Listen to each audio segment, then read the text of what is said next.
things wrong with this picture. Number one, we were not supposed to touch him, but I'm irresistible. The other thing is I'm way too low. Come in here. All right, now you're good, Juliet. You're ready. Bring Romeo in here. Put the hand up. Don't touch. Leave room for the Holy Spirit. Romeo and Juliet's eyes meet. As they start to fall in love, remember, 1 out of 5 really solid to me. So listen carefully. He says to her,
still don't have anything. I don't know. I had never experienced that before. Well, I told you I'm irresistible for magnets. My head is almost as big as this. All right, we're good. Here we go. 1 out of 5 words. Hey guys, ladies, we're going to show you this little thing. This little technique is called staging the event. Tomorrow, do more of this. We're going to show you how to take these shortcuts and have fun with the story so that, oh my gosh, if you have fun with it, it's easy to study. Next thing you know, it's done. All right? 1 out of 5 words. Here's what it says. If I profane my unworthiest hand at this holy shrine, the German fine is this, my lips, two blushing pilgrims ready to stand, to smooth that rough touch with a tender kiss. And Juliet suspects Romeo that his pilgrim is wrong your hands too much, which manly devotion shows this, for saints have hands that pilgrims do touch. Hands do, which means he broke the rule. And then she says, And palm to palm is holy father's kiss. and I don't do it right now. Hey! Thank you, Aristotle. And then what? And then you get to those final chapters, you coast in to the denouement. Now the denouement, Stephen, is a French term. Denouement, it means let us tie up the new stuff. And then what happens? And then you're done. Oh, raise the bar. We're going to sidle off.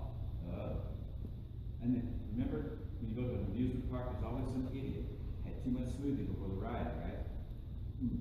Yes, avoid the pools, but if you feel the need to, just find an aggie and hang really well. Oh, I just found my enemies. Okay, good, good. Yeah, keep my hand. That's and when you clap twice, all your attention back on her. Ready? Make sure everybody can see one. That's all you have to do.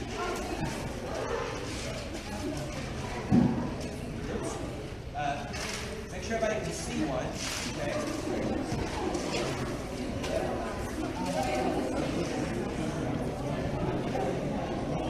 Falling action, the denouement. Now, denouement is a French term. It means to tie up a little stuff. And then what happens? You're done. Yeah, raise the bar. We sidle off. And you start to feel a little sick. You know, hey, there's always some idiot had too much smoothie before the ride. You know, you gotta avoid your pool. Yeah. So if Calvin starts to feel like Calvin needs earth, yeah, go for it. Wait a minute. Quick, rip him up and get some stuff. Here we go. Now, give Calvin and his friend a hand. Time out, there was a pause, no pause, ready? You're right on the cup. What can you say? Nothing. Nothing will come up. Alright, listen. What happens to people who have zero pause? Ready? What can you say?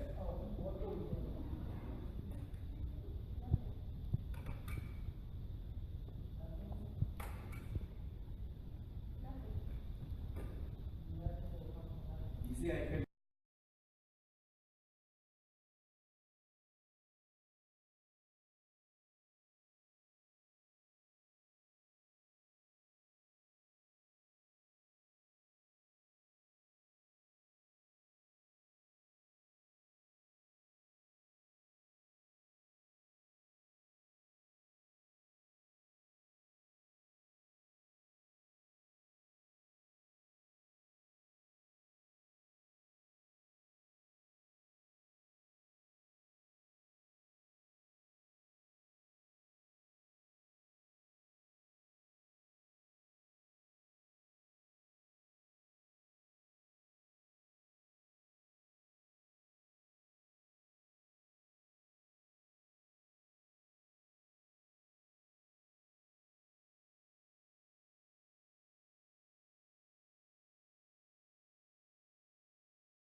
Okay, here's more useful stuff from the library. On the Klein ISD StudentNet page, if you look, you'll see we have Overdrive. So you click on that, and it's going to ask if you're in elementary, intermediate, or high school. Obviously, if you're at Klein Oak, you're in high school. So click on that.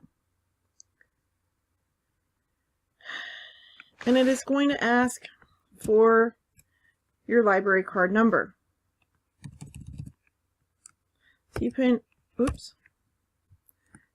S and your student ID number, and then your PIN number is the last 4 digits of your ID.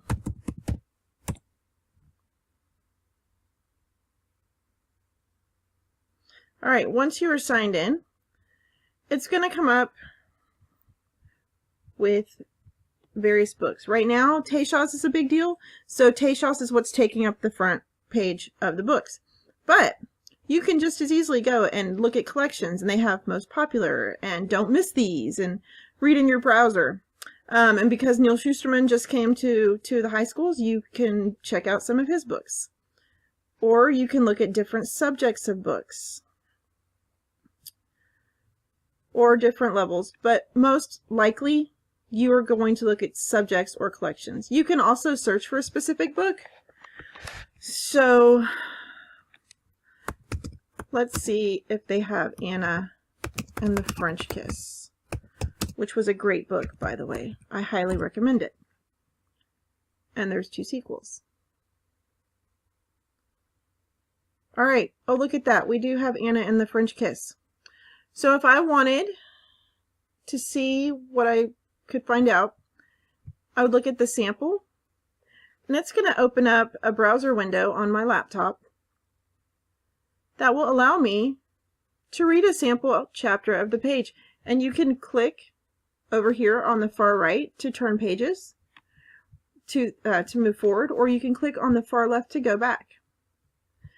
Okay, so we see the preview. I'm closing it out. You can also click the title of the book down here.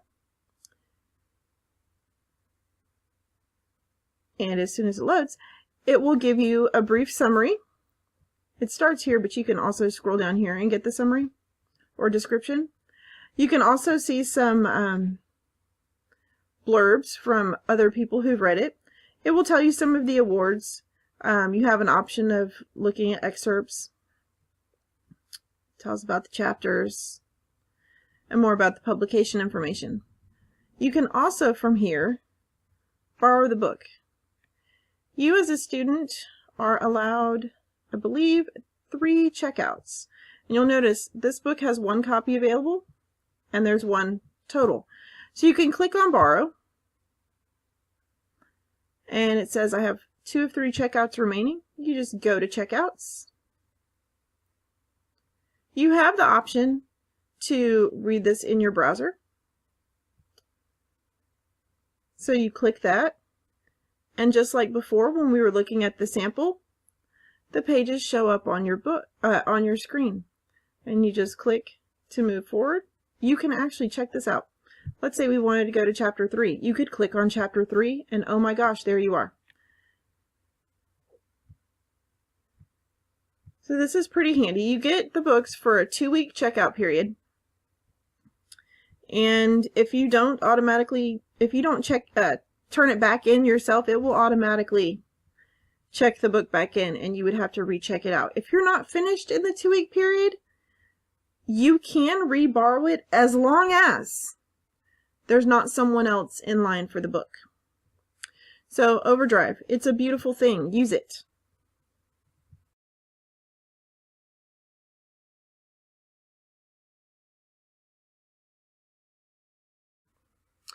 All right, today I'm going to show you how to get to the library website from StudentNet and how to find books in the online catalog. So first, here from StudentNet, you're going to click Find Your Library.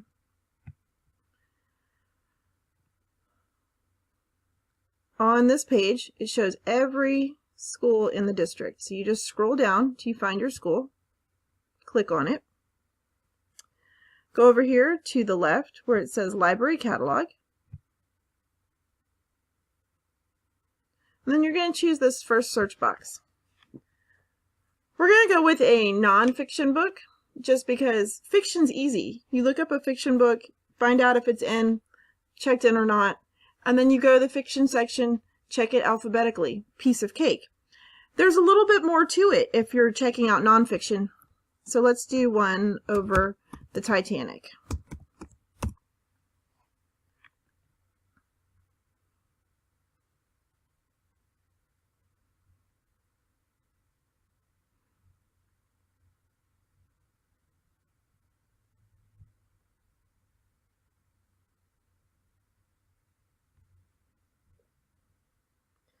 Right, it's taking a little bit.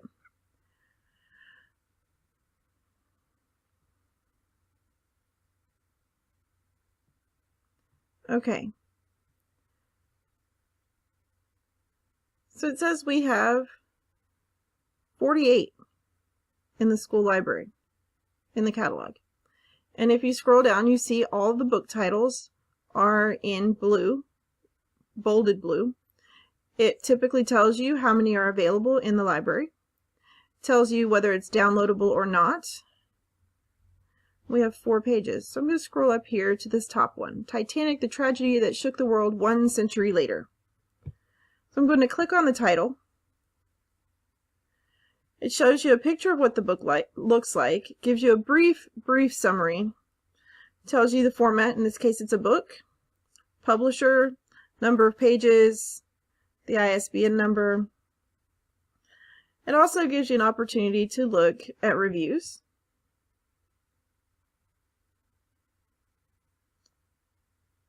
No one's reviewed it, so you could be the first if you check this book out.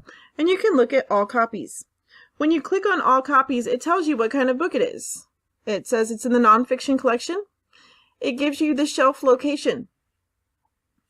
And it tells you the status. In this case, this book is checked in. So if you went back there, you should find it on the shelf. And then the shelf location here, 910.9163 TIT, that is like a book's equivalent of an address. Just like your house has an address to tell you where to find it, this book has an address to tell you where to find it on the shelf. So you would go back and look on the shelves. They're numbered from 0 to 900. You would go find the shelf for the 900s, search for 910, then look for 910.9163 TIT, and then find the title of your book. Once you find it, take it to the circulation desk, check it out, and you're golden.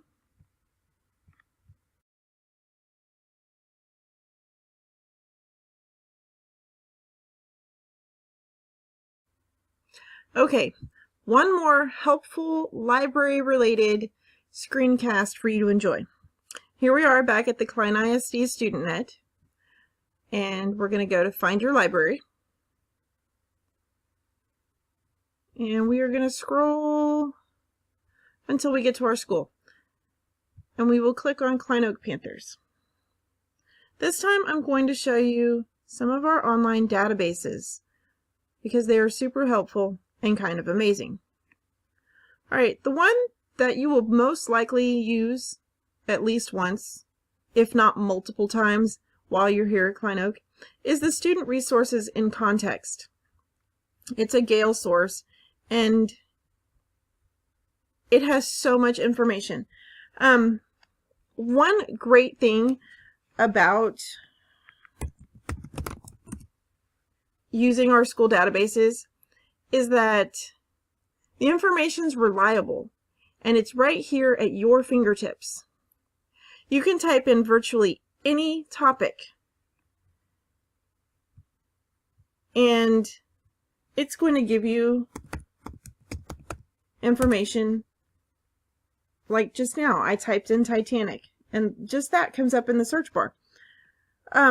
It's going to give you so much you can work with. It has pictures, biographies, reference information, plot summaries, audio, videos, news, magazines, academic journals, essays, websites, you name it. Our databases have it. And it's right at your fingertips. To get the same information, or not even the same, to get information that's almost as good on Google, you'd have to scroll through several pages just to come up with something that you can use. So, before you go to Google, try out the databases. Alright, so let's say I wanted, what do I want? We go back up here to reference. And let's say I wanted to look at the remains of the RMS Titanic. So I click on the title. You have the option, by the way, see where it says save? You can save this to your school Google account. And then you don't have to go through and search for this every time. You also have the option, if you sign in with Google and you save it, where you can highlight and make notes and save it again, and oh my gosh, it's there. You don't have to search, you've made your notes. It's brilliant. Alright, so this has an overview, some background, impact of Titanic. If you're interested in further readings, it lists some books and periodicals, which are magazines and newspapers and those kinds of things. But what is really special about our databases is at the bottom of your articles, it has your source citation in the MLA format. Anytime you're doing a paper that requires you to have information that's not your own to back up what you're saying, you're going to need a citation. So what I would do is I would take this and I would highlight it, and then I would copy and paste it to either a Word document or a Google Doc. And every article I use on the database, everything I use on the database, I would put them on that page. So I have them all together, and then when the time comes, I can put them in the correct order. So that was Gale. Another handy one. Let's go back.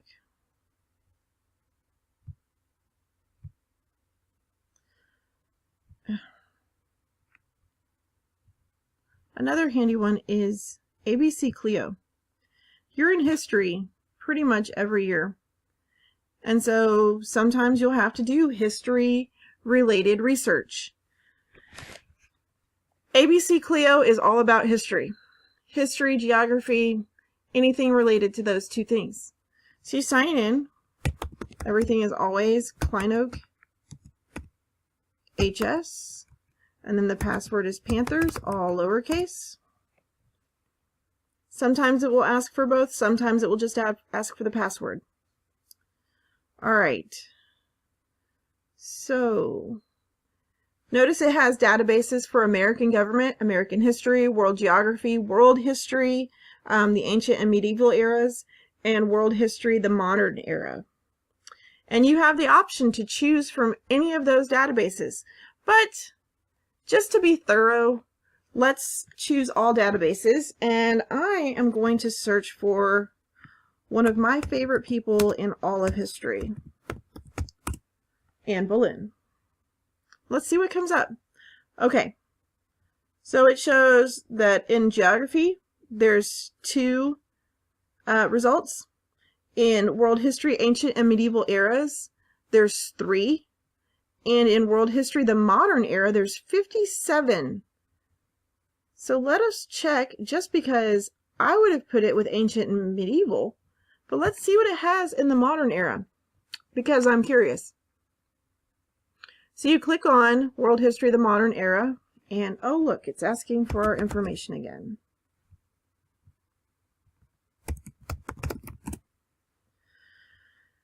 Sometimes it does that. Okay, so it has a book of Anne Boleyn. It has portraits and illustrations. It has people related to, not necessarily like family, although some of them are, but people who are mentioned in history with her, like Henry Percy and William Brereton and Henry Norris, her brother George, Mark Smeaton, pretty much everyone who was accused with her when she lost her head. But what interests me are these photos and illustrations. So I'm going to click on the blue, and it has pictures of her with an MLA citation. Isn't that amazing? And something to listen to. Let's see what this is. Anne Boleyn. Click to enlarge Anne Boleyn. Unknown artist. Anne Boleyn, Cock. 1533 to 1536, National Portrait Gallery, London. Anne Boleyn was the second wife of English King Henry VIII, and was executed for adultery in 1536. Okay, how cool was that? It tells you everything it says here, where the picture hangs. It gives you the option to enlarge. That's really neat. So let's go back and see what an article looks like. And like I said, it has the citation at the bottom. Because don't forget, guys, when you're using pictures, if they're not your own, you have to cite those too. All right, so I'm going to click on Mary Howard because I know that that was her sister. No, scratch that. Mary Howard was someone else related to Anne Boleyn. Regardless, she's related to her in some way, so they have information. And you can read about Mary Howard and how she has something to do with Anne Boleyn. Also has the MLA citation. Remember to copy and paste those to a document, and then all you've got to do is put them in the correct order and put them where they go in your submission. So those are just 2 of the really great databases we have here at Klein Oak. You'll be using them from freshman year till you graduate. I hope this helped you understand them a little better.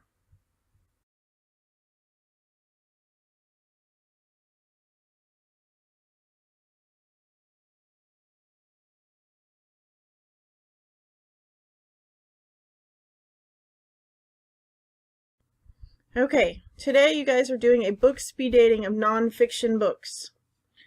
It's much like the speed dating you did to choose your Lit Circle books for last 6 weeks, but this time nonfiction.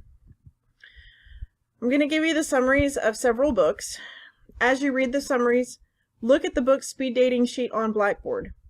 In the appropriate box, write what you think the book is about, and in the appropriate box, indicate whether you think you would like the book or not. Up first is Night by Elie Wiesel. Elie Wiesel is a young Jewish boy who is forced into small ghettos by Nazis during World War II. He and his family are later put on a train to an unknown destination with other Jews from their town. Elie could not have imagined what he saw when the train stopped. The train stopped at Auschwitz, a concentration camp. When the passengers exit the train, the men and women are separated, and then the men are sorted into separate groups based on their health and skills. Elie is separated from his mother and sister immediately and never sees them again. He and his father are given a hint on how to stick together by a stranger who has been at camp for a long time. Throughout the novel, Eli and his father must stick together in order to survive. The duo manages to stay together even after switching camps. Eli witnesses many atrocities during his time in concentration camps. Next is A Child Called It by David Pelzer. This book chronicles the unforgettable account of one of the most severe child abuse cases in California history. It is the story of David Pelzer, who was brutally beaten and starved by his emotionally unstable alcoholic mother, a mother who played torturous, unpredictable games that left him nearly dead. He had to learn how to play his mother's games in order to survive because she no longer considered him a son, but a slave, and no longer a boy, but an it. Dave's bed was an old army cot in the basement, and his clothes were torn and raunchy. When his mother allowed him the luxury of food, it was nothing more than spoiled scraps that even the dogs refused to eat. The outside world knew nothing of his living nightmare. He had nothing or no one to turn to, but his dreams kept him alive. Dreams of someone taking care of him, loving him, and calling him their son. The Immortal Life of Henrietta Lacks by Rebecca Skloot. Her name was Henrietta Lacks, but scientists know her as Gila.